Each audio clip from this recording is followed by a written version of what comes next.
Hello everyone.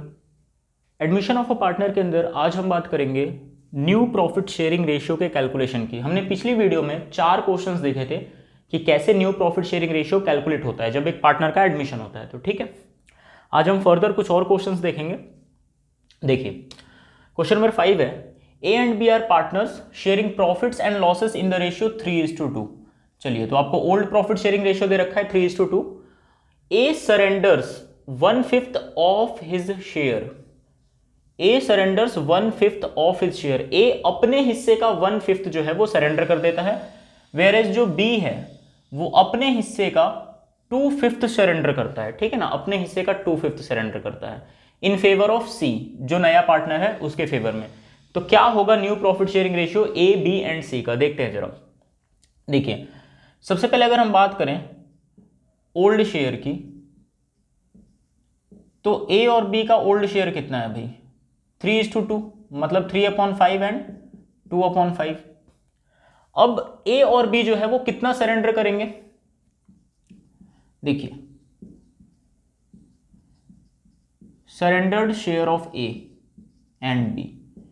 ए अपने हिस्से का, अपना हिस्सा मतलब 3/5, ए अपने हिस्से का 1/5 सरेंडर कर रहा है, 1/5 अपने हिस्से का। बी जो है वो अपने हिस्से का 2/5 सरेंडर कर रहा है, तो 2/5 ऑफ अपना हिस्सा, अपना हिस्सा मतलब उसका हिस्सा कितना था 2/5। तो ए और बी इतना इतना सरेंडर कर रहे हैं सी के फेवर में।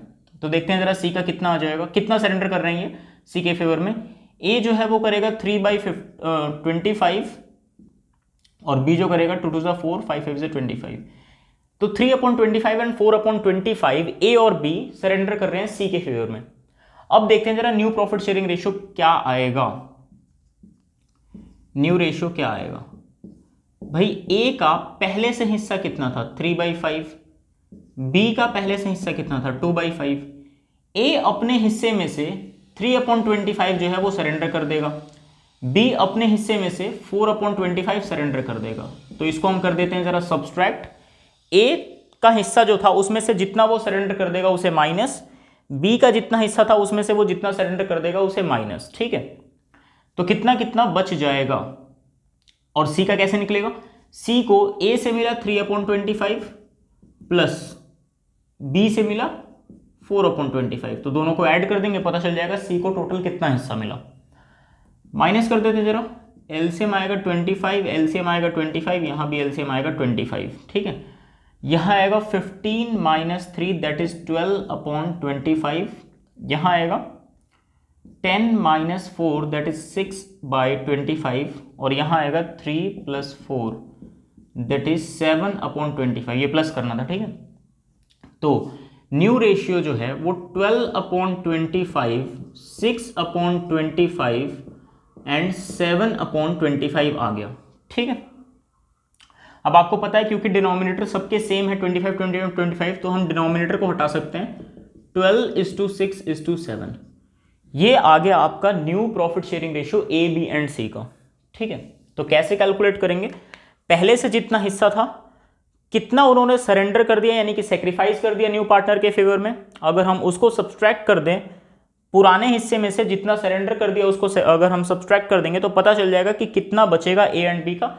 और सी का कैसे निकाला? जितना इसको ए से मिला प्लस जितना इसको बी से मिला, दोनों को ऐड कर दिया, सी का शेयर पता चल गया। आप एक बात का ध्यान रखेंगे, 1/5 ऑफ हिज शेयर, देखिए ऑफ हिज शेयर और फ्रॉम हिज शेयर ये दोनों चीजें अलग अलग होती हैं। ठीक है ना, ऑफ हिज शेयर का मतलब होता है अपने हिस्से का। इस केस में हम उसके पुराने हिस्से से मल्टीप्लाई कर देते हैं ना, जैसे यहां लिखा था 1/5 ऑफ हिज शेयर, ए अपने हिस्से का 1/5, तो ए का अपना हिस्सा जो था ये 3/5 इंटू कर दिया जितना वो सरेंडर कर रहा है, 1/5 ऑफ हिज शेयर, तो अपने हिस्से का 1/5। ठीक है ना, फ्रॉम हिज शेयर हमने पिछली वीडियो में देखा था। फ्रॉम हिज शेयर क्या है भाई? फ्रॉम हिज शेयर का मतलब है अपने हिस्से में से कितना सेक्रीफाइस कर रहे हैं। मान लीजिए यहां लिखा होता कि 3/25 फ्रॉम हिज शेयर, तो हमें कुछ मल्टीप्लाई नहीं करना पड़ता, हमें जो पहले से उसका हिस्सा दे रखा है, मान लो पहले का हिस्सा 3/5 है, उसमें से सिंपली 3/25 फ्रॉम हिज शेयर लिखा होता तो 3/25 को सब्सट्रैक्ट कर देते। ठीक है, फ्रॉम हिज शेयर में कैलकुलेटेड वैल्यू दी होती है, जबकि ऑफ हिज शेयर में आपको मल्टीप्लाई करके वो वैल्यू निकालनी पड़ती है कि कितना सरेंडर करेगा।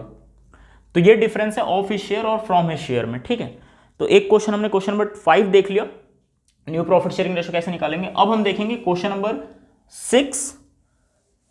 तो भाई क्वेश्चन नंबर 6 देखते हैं जरा।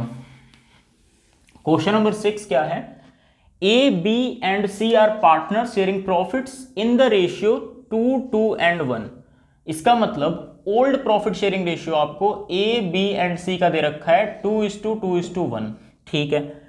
D is admitted as a new partner for 1/6 share. D जो है वो न्यू पार्टनर आ रहा है 1/6 शेयर के लिए। C will retain his original share. अब ये क्या लिखा है, सी अपना ओरिजिनल शेयर, ओरिजिनल जो पहले से था उसका, ठीक है ना। तो डी एक न्यू पार्टनर है, डी का शेयर कितना है 1/6, डी का शेयर कितना है 1/6, इसके लिए वो आएगा। सीज शेयर, सी अपना ओरिजिनल हिस्सा रिटेन करेगा। सी का हिस्सा कितना है, सी का हिस्सा है 1 और टोटल कितना है 5, तो सी का हिस्सा 1/5 है, जो कि बाद में भी इसका 1/5 ही रहेगा। इसका ये मतलब है उसका जो पहले से हिस्सा था वो वही रिटेन करेगा, ठीक है, उसमें कोई चेंज नहीं आएगा। तो उसे बाद में भी 1/5 ही मिलने वाला है, पहले भी 1/5 मिल रहा था। तो इस केस में न्यू प्रॉफिट शेयरिंग रेशियो कैसे निकालेंगे, देखिए आप मान लीजिए टोटल शेयर को 1, ठीक है। उसके बाद आप निकालिए रिमेनिंग शेयर। रिमेनिंग शेयर कैसे निकलेगा, टोटल में से अगर आप डी का हिस्सा और सी का हिस्सा दोनों का ही माइनस कर दे, डी क्योंकि एक न्यू पार्टनर है और इसको 1/6 मिलेगा तो ये सब्सट्रैक्ट कर दीजिए। सी का हिस्सा चेंज नहीं होना, जो पहले मिल रहा था 1/5 वही बाद में भी 1/5 मिलना है, तो इसको भी आप टोटल में से हटा दीजिए, ठीक है। टोटल में से डी का जो नया पार्टनर है वो भी सब्सट्रैक्ट कीजिए और सी का क्योंकि वो ओरिजिनल शेयर अपना रिटेन करेगा, उसमें कोई चेंज नहीं आना, तो उसका हिस्सा भी सब्सट्रैक्ट कर दीजिए। फिर देखिए रिमेनिंग हिस्सा कितना बचा। तो अगर हम इसका एलसीएम ले लें, यहां आएगा 6 5 30, 30 -5 -6, यहां पर आ जाएगा आपका 30 - 11 दैट इज 19/30। तो जो हिस्सा बचेगा, अब डी का हमने माइनस कर दिया, सी अपना ओरिजिनल रिटेन करेगा, सी की भी कोई कैलकुलेशन नहीं करनी, बच गए ए और बी। ए और बी को इस 19/30 में से शेयर मिलेगा, ठीक है। अब कितना मिलेगा, अगर क्वेश्चन ने नहीं कहा कि फर्दर ए और बी को कितना मिलेगा, तो हम मानेंगे कि ए और बी का जो पहले से रेशियो चलता आ रहा था ओल्ड, उसी में इनको नया भी शेयर मिल जाएगा। तो new share of A and B, A को इसी में से हिस्सा मिलना है, 19/30 में से कुछ हिस्सा मिलेगा, कितना मिलेगा अभी बताता हूं। बी को भी 19/30 में से मिलेगा, कितना मिलेगा, अगर कुछ भी कंडीशन नहीं पता कि न्यू प्रॉफिट शेयरिंग रेशियो में ए और बी का क्या हिस्सा होगा, तो हम मानेंगे कि ए और बी का जो पुराना हिस्सा चलता आ रहा था, ए और बी का देखिए, आपको तीनों नहीं देखने, ए और बी का देखिए जरा। ए और बी का 2:2 था, 2:2 को अगर हम कैंसिल कर दें 2 से तो 1:1, मतलब इक्वल है ना। ए और बी का पहले से हिस्सा 2:2 था, मतलब ए और बी में बराबर बराबर हिस्सा बट रहा था, तो जो बचा हुआ है वो भी बराबर बराबर बट जाएगा ए और बी को।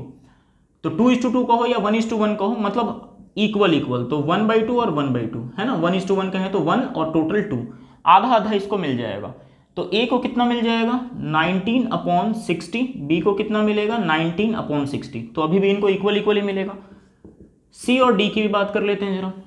सी का ओरिजिनल हिस्सा 1/5 था, ये यही रिटेन कर रहा है, बस हम इसमें क्या डिनोमिनेटर चेंज करके 60 बना देंगे इसको। डी 1/6 के ला रहा था, इसका भी डिनोमिनेटर हमें 60 चाहिए ताकि सबके डिनोमिनेटर 60 आ जाए, ठीक है, ताकि हम डिनोमिनेटर को हटा पाएं। तो सी का डिनोमिनेटर 1/5 और 1/6 तो यही रहेगा, लेकिन डिनोमिनेटर अगर 60 बनाना है तो किससे मल्टीप्लाई करना पड़ेगा, नीचे 12 से मल्टीप्लाई कीजिए, ऊपर भी 12 से मल्टीप्लाई कर दीजिए, तो 12/60 बन जाएगा। यहां पर डी में आप नीचे 10 से मल्टीप्लाई करेंगे तो 6 10 60, तो ऊपर भी आपको 10 से ही मल्टीप्लाई करना पड़ेगा, तो ये बन गया 10/60। तो न्यू जो रेशियो आ गया इनका, न्यू रेशियो जो आ गया A B C and D का, ये आ गया 19/60,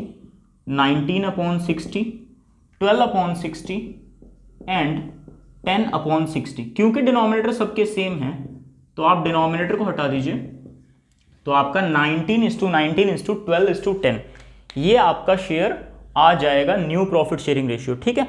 अगर आप इसमें देखें तो सी अपना ओरिजिनल शेयर रिटेन कर रहा है, कैसे 12/60, देखिए न्यू 12/60 आ रहा है, 12 1 12, 12 5 60, तो सी को अभी भी 150 मिल रहा है, पहले भी 150 मिल रहा था, तो सी अपना ओरिजिनल शेयर रिटेन कर रहा है। डी का देखिए 10/60, 10/60 का मतलब हुआ 1/6, तो डी 1/6 के लिए आया था, है ना, डी 1/6 के लिए आया था। और बाकी इन लोगों का जो है इक्वल इक्वल है, इसका भी 19/60, इसका भी 19/60। पहले भी इनका 2 और 2 था, आपस में इक्वली बांट रहे थे, अभी भी इनका आपस में इक्वल ही है। तो इस तरीके से करेंगे हम न्यू प्रॉफिट शेयरिंग रेशियो के क्वेश्चंस, ठीक है। चलिए अभी के लिए इतना ही, बाकी नेक्स्ट वीडियो में देखेंगे। Thank you.